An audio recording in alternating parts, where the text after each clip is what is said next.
안녕하세요. 저와 남편은 반반 결혼을 하고 이제 결혼 2년차가 되는 부부입니다. 결혼 후에 명절에 인사드리러 가면서 생긴 일입니다. 결혼 전에는 이런 부분에 대해서는 들은 바가 없어서 알지 못했어요. 시아버지가 형제가 아주 많은 집에서 막내시랍니다. 그리고 시 큰 집에서는 제사와 차례를 다 지낸다고 하네요. 아들이나 장손 이런 걸 엄청 따지신다고 합니다. 제사 안 지내면 하늘이 무너진다고 생각하는 큰 집인데 문제는 말씀드린 대로 시아버지가 막내라서 문제라고 하십니다.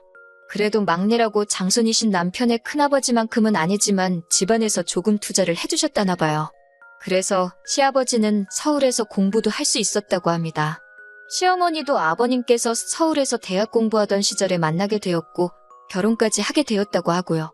아버님께서 집안에 도움도 받고 결혼까지 했으니 거기까지만 들으면 나쁠 게 하나도 없는 이야기인데 아무래도 아버님 위로 남자 형제들이 많이 있다 보니 집안에서 여자들끼리 문제가 생겼나 봐요. 일단 인생을 한 지역에서만 살아오신 아버님의 형제분들은 다 같은 지역에 계시는 분들과 결혼을 하게 되었다고 합니다. 그래서 서울 출신인 시어머니를 엄청 싫어하셨다고 해요. 거기에 그것뿐이겠나요? 시조부 시조모님이 살아계시는 동안에는 괜찮았지만 두 분께서 돌아가시고부터는 남편의 큰어머니들이 시어머니를 향해 불편한 기색을 숨기지 않으셨답니다.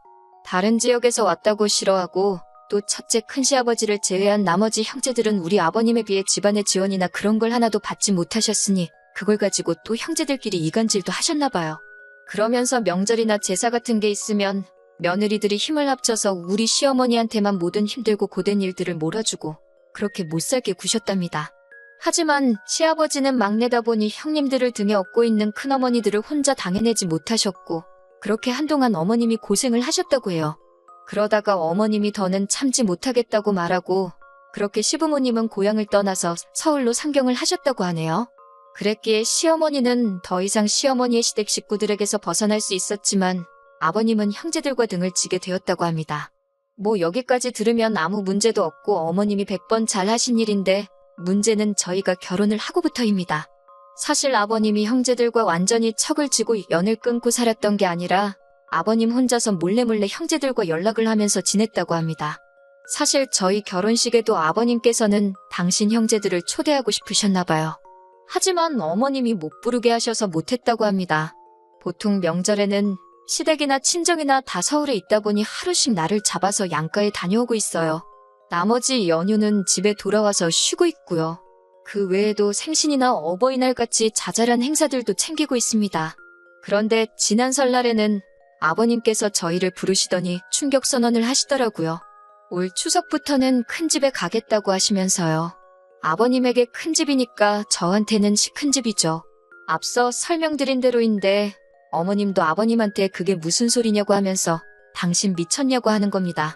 아버님께서 하시는 말씀은 우리 큰형님도 70이 넘었다고 이제 살아봐야 얼마나 더 살겠냐면서 당신은 이제 명절 때 꼭 당신 형제들을 봐야겠다고 하시는 거였어요. 어머님은 미쳤냐고 그 집구석에 내 발로 들어갈 일은 없다고 단호하게 거절하셨습니다. 아버님은 어머님을 설득한다고 하시는 말씀이 이제 형님들도 다 며느리들 보고 했으니 당신한테 그때처럼 일거리를 시킬 것도 없다고 하십니다.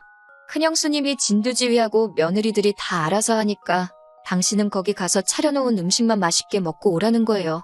그래도 어머님은 계속 정색을 하시면서 싫다고 하시더군요.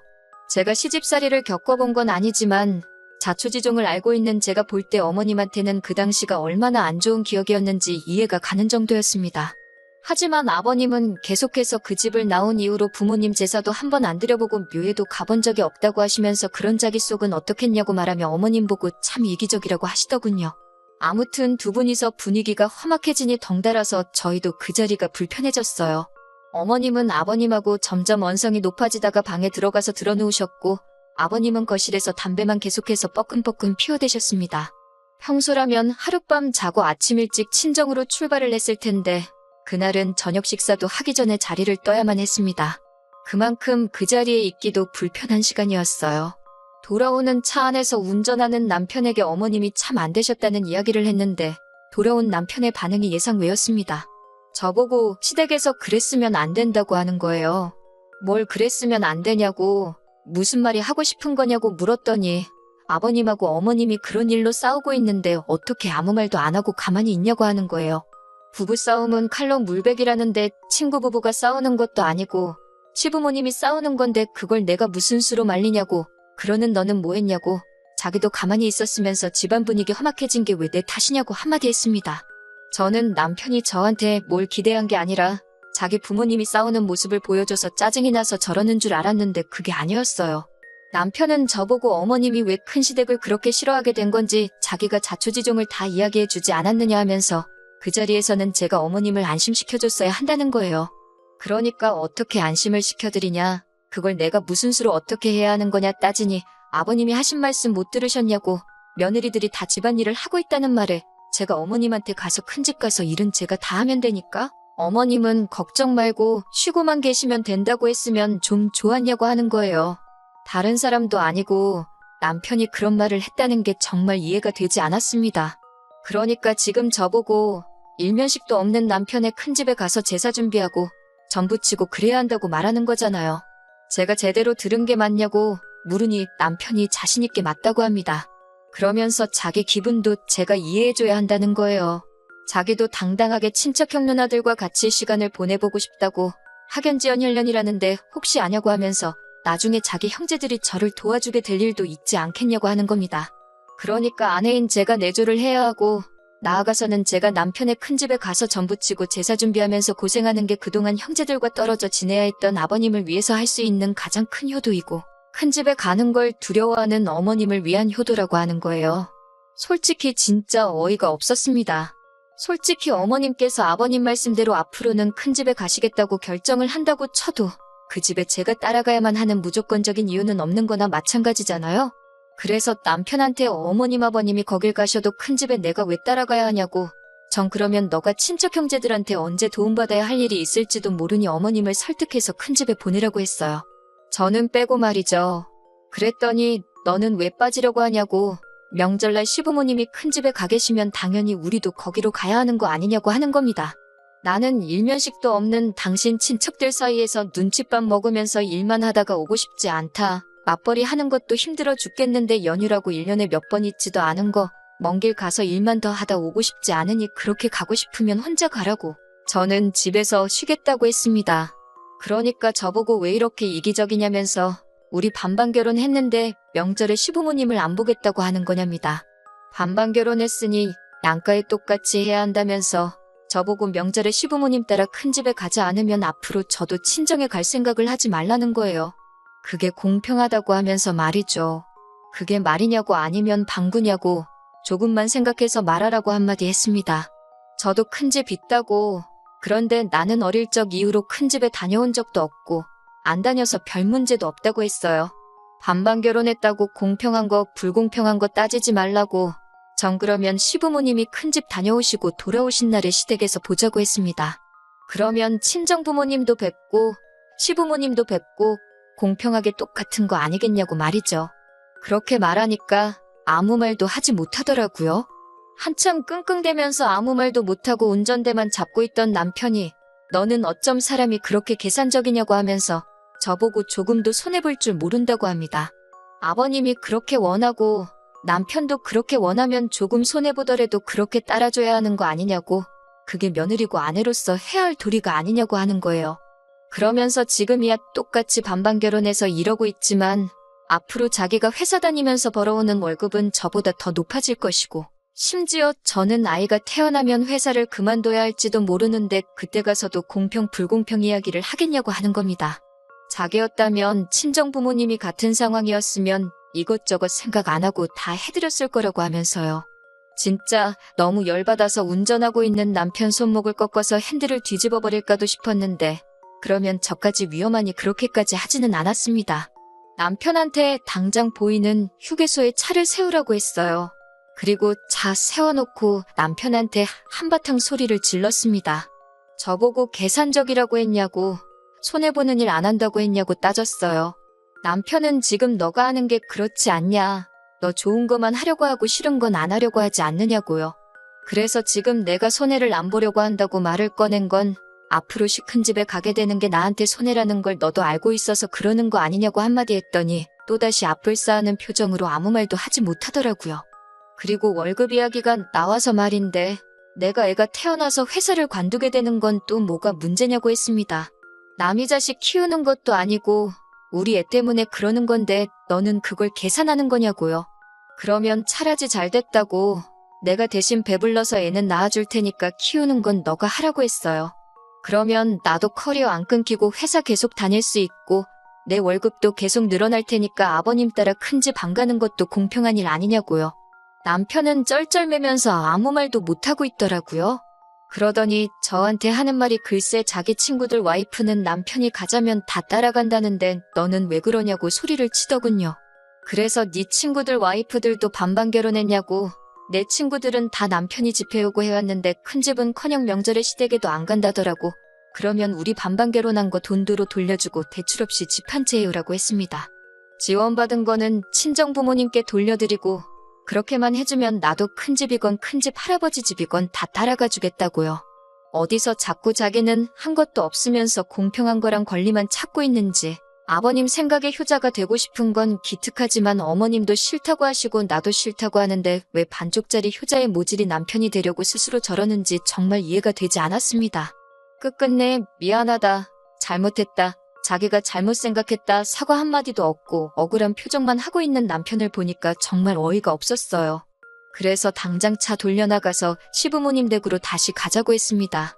어디 한번 아버님도 계신 앞에서 한번 단판을 지어보자고요.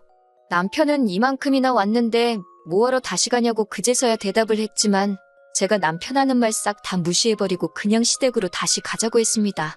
시댁으로 돌아가는 길 내내 남편은 꿀먹은 벙어리 마냥 아무 말도 못하고 운전만 하더군요. 솔직히 차 안에서 남편을 더 꼼짝도 못하게 해줄 수 있었지만 참았습니다. 1시간쯤 차를 달려 다시 시댁에 도착했는데 시부모님도 별반 다를 바 없이 저희가 출발한 순간부터 계속 싸우고 계셨나 봐요. 문 앞에 서 있는데도 바깥까지 두 분이 투닥거리시는 소리가 다 들려오더라고요.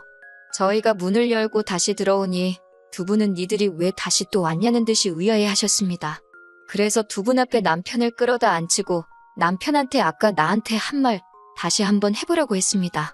남편도 역시 자기가 했던 소리가 얼마나 어이가 없고 불공평한 이야기인 걸 알고 있는지 계속 아무 말도 안 하고 있더라고요. 그래서 더 참을 것도 없이 그냥 제가 남편이 했던 이야기 그대로 토시 하나 빼먹지 않고 전부 말씀드렸어요. 아무튼 이 사건의 원흉이나 마찬가지인 아버님도 제 말에 아들편 한마디도 거들어주지 못하시고 아무 말도 없고 어머님은 아주 자식이나 아비나 둘 다 똑같은 놈들이었다고 이 집구석 남자들은 생각하는 게 왜 저 모양 저 꼴이냐며 아주 속이 터지고 분통이 터진다고 하시더군요. 갑자기 저를 보더니 시집 잘못 왔다고 이런 집구석인 줄 알았더라면 제 결혼도 반대했을 거라고 미안하다고 하시면서 어머님께서는 이제라도 바로잡자고 말하고는 제 손을 잡아 끌고는 밖으로 나가시더라고요. 갑자기 제 손을 잡아 끌고 나가시니 아무 말도 못하는 아버님께서 그제서야 어딜 가느냐고 물어보시더군요. 어머님은 마누라 팔아서 지 가족들한테 잘하려는 이 집구석 남자들한테 지쳐서 떠나간다고 소리를 치셨어요. 그리고 남편한테도 네 와이프도 무슨 잘못이냐고 이런 집구석인지 몰라보고 와서 평생 고생할 생각하니 불쌍해져서 어머님이 이혼하러 가시는 김에 저도 이혼시키고 오겠다고 하시는 겁니다.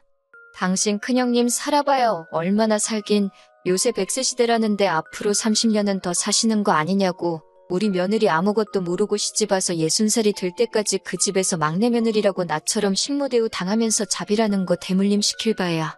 그러기 전에 여자들이 떨어져 먼저 나가겠다고 그 잘난 가족들 보고 싶고 도움받고 싶으면 당신 남자들이 그 집 가서 엉덩이 춤을 추던 전을 부쳐먹던 한번 신나게 우리들 없이 잘 살아보려고 하시는 겁니다. 그러고 나서 진짜로 집 밖에 나왔는데 정말 나오자마자 아버님도 남편도 따라 나와서는 잘못했다고 싹싹 빌더라고요. 아버님은 아버님대로 너무 어머님 마음을 헤아려주지 못했다고 하면서 미안하다고 하고 남편도 미안하다고 저한테 사과하면서 이웃만큼은 하지 말자고 합니다. 그 뒤로는 남편도 큰 집 이야기는 속 들어가고 한 번도 꺼낸 적 없어요. 오히려 전보다도 더 저한테 조심스럽고 말이죠.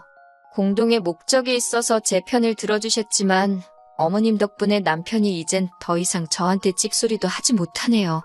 어머님한테만큼은 잘 해드려야겠다 싶었는데 어머님께서도 명절이라고 시댁 찾아오고 그럴 필요 없다고, 어차피 다 같은 서울 하늘 아래 있는데 보고 싶으면 당신들이 먼저 저희를 찾아오시겠다며 명절 때 의무적으로 올 필요도 없다고 하시네요. 남편이 따지고 보면 저한테 대리효도를 바랬던 건 사실이지만 남편의 부탁 때문이 아니고 제 마음에서 우러나오는 효도를 하려고 합니다. 며느리라고 남은 아니잖아요. 제가 해야 할 자식된 도리 다 하면서 우리 가족 한번 행복하게 살아가는 가정으로 제가 만들어 보려고 합니다.